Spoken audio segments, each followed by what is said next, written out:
ચાલો બાળકો, આજે ગુજરાતીની અંદર એકમ 6 અજબનગર અંતર્ગત પ્રવૃત્તિ 26 આપેલ સૂચના પ્રમાણે ચિત્ર દોરવાનું છે. તેની અધ્યયન નિષ્પત્તિ છે 9-4-1. આ 9-4-1 પ્રમાણે તમારે કાર્ય કરવાનું છે. એટલે પહેલાં તો ઝાડ દોરો, બરાબર. ઝાડથી દૂર ઘર, ઘર ઉપર ધજા, ઝાડની નીચે ઉંદર, ઝાડમાં હિંચકો બાંધેલો છે, ઝાડ ઉપર ઘુવડ છે.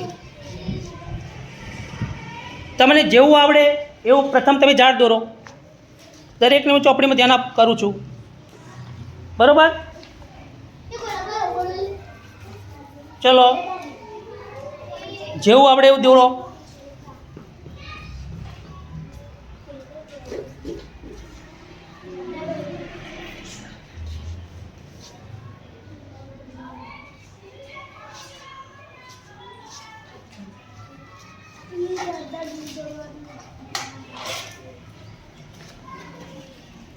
બરોબર, કમ્પ્લીટ. હા, ચાલો છે દોરવાનું. બરોબર, ચાલુ કરો તમે. બરોબર, દોરો.